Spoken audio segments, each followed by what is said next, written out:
Hello, আসসালামু আলাইকুম। ওয়ালাইকুম আসসালাম। কিরে তুই আসবি না? স্যার আপনি স্যার সত্যি আপনি ফোন করছেন স্যার। তুই খালি থানায় আয়, তাইলে সত্যি মিথ্যে বুঝে ফেলবি। স্যার বিশ্বাস করেন স্যার, আমার শরীরটা খুবই খারাপ স্যার। আমি দাঁড়াইলে সবাই চিনতে পারি না, কি জানি হয়েছে, সবাই আমার অচেনা লাগে স্যার। ঠিক আছে, তুমি থানায় আসো, জোড়ায় জোড়ায় পিটাবো তো তোমার স্মৃতিশক্তি ঠিক হয়ে যাবে, সবাই রে চিনবা তখন। স্যার তোরে কইছি তুই ধানমন্ডি থানায় আয়, একবার আয়, একবার। স্যার আমি ধানমন্ডি থানা কেমনে ছিলাম স্যার? আমি তো বাসা থেকে ধানমন্ডির লেগে বাইরে, আমি গুলশান 2 নম্বর গোলচক করে চলে যাই স্যার। তুমি মোবাইল করে মানুষ মার্ডার করে ফেলাও, আর তুমি ধানমন্ডি থানা চিনো না? ফাইজলামি করো আমার সঙ্গে না? স্যার ফাইজলামি না স্যার, স্যার আমার একটু সময় দেন স্যার, আমি সুস্থ হলে থানায় চলে আসুন স্যার। Sir hello hello. বলো। হ্যাঁ শোনো, কাতুকুতু লাগে তো, বলো। আজকে না আনিকা আসছিল। কোন আনিকা? আনিকা ওই যে আমার রঞ্জু মামার মেয়ে, বিয়েতে আসছিল। তুমি ভুলে গেছো? আমাকে কত সুন্দর একটা কানের দুল গিফট করছিল যে। ও সরি, আনিকা। হ্যাঁ ও আসছিল আজকে। কেমন আছে ও? ভালো আছে, একটু সমস্যায় পড়ছে আসলে। ওর একটা ফ্রেন্ড, ঠিক ফ্রেন্ড না মানে রিলেটিভ আর কি, ও তো ওর রিলেটিভ তো আমাদেরও রিলেটিভ, কাশেম।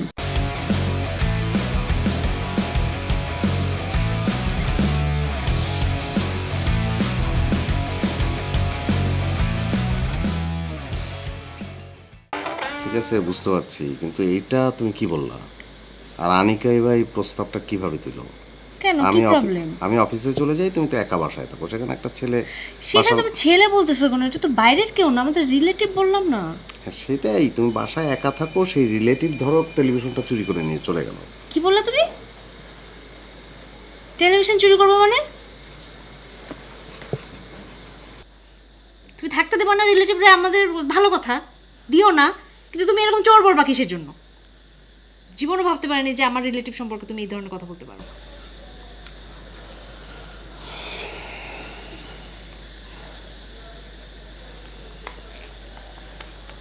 আচ্ছা সরি। তাহলে কি না করে দেবো আমি?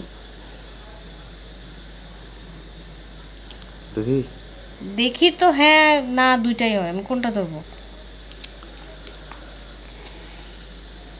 আসতে বলো, দেখি কথা বলে দেখি। আসসালামু আলাইকুম। জি আসসালামু আলাইকুম। ওয়ালাইকুম আসসালাম। কে তুমি? জি কাশেম। জি কাশেম। বাবার নাম কি? জি হাশেম। জি হাশেম। ঢাকা শহরে কথা নেই বার্তা নেই, হুট করে যে একটা বাসায় ওঠা যায় না, কস্টলি ব্যাপার। এছাড়াও আনুষঙ্গিক আরো ঝামেলা আছে, সেটাকে তুমি জানো না? জি স্যার। জি স্যার জানি। তাহলে দুঃসাহসটা করলে কেন? স্যার আসলে আমি একটা অসহায় অবস্থার মধ্যে পড়ে গেছি স্যার। স্যার সামনে আমার বিকম পরীক্ষা, আমি একদম পড়ালেখা করতে পারতেছি না। আমি যে মেসে থাকতাম ওখান থেকে আমাকে বের করে দিছে। ওইখানে না ওই যে মানে একটা প্রবলেম হয়েছে, প্রবলেম হওয়ার পরে ওখানে আর থাকতে পারতেছি না। স্যার আমি আসলে আপনাদের এখানে থাকলে আপনাদের কোনো সমস্যা হবে না স্যার। স্যার আমি একটা মুসলিম সম্ভ্রান্ত পরিবারের ছেলে। মুসলিম সম্ভ্রান্ত পরিবারের ছেলে, আপনাদের কোনো সমস্যা হবে না, বরং উপকারী হবে স্যার। মানে এই ধরনের বাজার টাজার করা সব কিছু স্যার আমি করব স্যার। চলে আসছো কথা স্যার সাথে? তুমি কোথায় গেছিলাম? ও আমি নিচে গেছিলাম, চা শেষ হয়ে গেল তো ভাবলাম যে তুমি আসার আগে অন্তত এক কাপ চা খাওয়াই। কিসে পড়ো তুমি? ও বিকম পড়ে, ও সামনে এক্সাম না? তোমার এক্সাম। রহিমের বাসায় আগুন লেগে তার 50,000 টাকা দামের লাল সোফা পুড়ে গেছে। Sorry sir. রহিমের বাসায় আগুন লেগে তার 50,000 টাকা দামের লাল সোফা সেট পুড়ে গেছে। তুমি তো বিকম পড়ছো না, এটা চাবেদা কি হবে বলো আমারে? স্যার আগুনে বিনষ্ট পণ্য হিসাব ডেবিট টু নগদান হিসাব ক্রেডিট। আগুনে বিনষ্ট পণ্য হিসাব ডেবিট টু নগদান হিসাব ক্রেডিট। থাকুক আপাতত।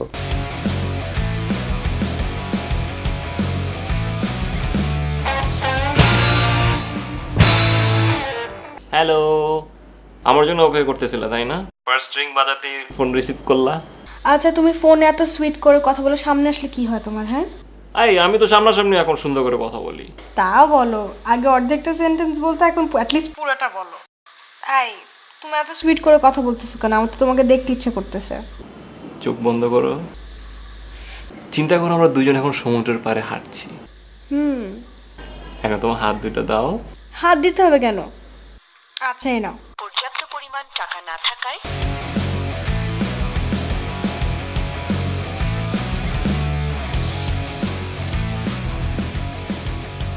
হ্যাঁ আনিকা, সরি বেবি, আমার না ক্রেডিট শেষ হয়ে গেছে। বলো কি, এত সুন্দর একটা মোমেন্টে ব্যালেন্স শেষ হয়ে গেল? আমার ফোনেও তো টাকা নেই, মাত্র 1.5 টাকা আছে। আচ্ছা দাঁড়া, আমি তোমাকে ভাইয়ার ফোন থেকে ফোন দিচ্ছি 5 মিনিটের মধ্যে। বাই।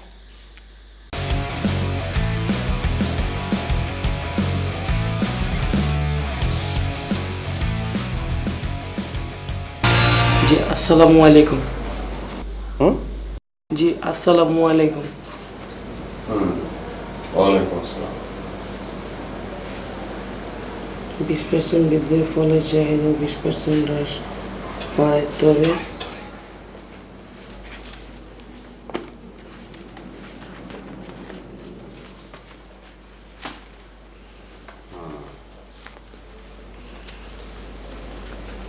কে তুমি? জি কাশেম। জি কাশেম।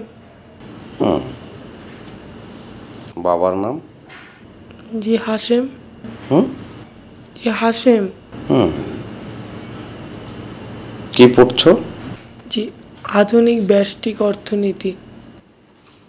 রবিন সাহেবের বাসায় একটি অতিরিক্ত উটকো ছেলে আসায় তাহার ভাত খরচ বাড়িয়েছে। এটা জাবেদা কি বলো? ভাত হিসাব ডেবিট টু নগদান হিসাব ক্রেডিট। না মানে ও ভাত তো অপচয় হচ্ছে ফ্যামিলিটার, তাহলে হবে অপচয় হিসাব ডেবিট টু ভাত হিসাব ক্রেডিট। কাগজ কলম নাও, লেখ। রবিন সাহেবের বাসায় একটি অতিরিক্ত উটকো ছেলে আসার কারণে লেখো লেখো তাহার চাল বাবদ খরচ 1/3 বৃদ্ধি পেল মাসের মধ্য থেকে। ইহার ফলে রবিন সাহেবের যে আর্থিক ক্ষতি সাধিত হইল এবং তাহার যে মানসিক ক্ষতি সাধিত হইল, লেখো,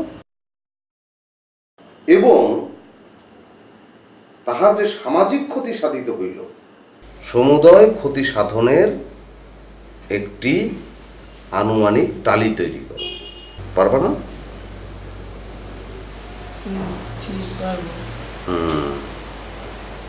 ঠিক আছে, তুমি করো। হ্যাঁ, আমি এসে দেখব।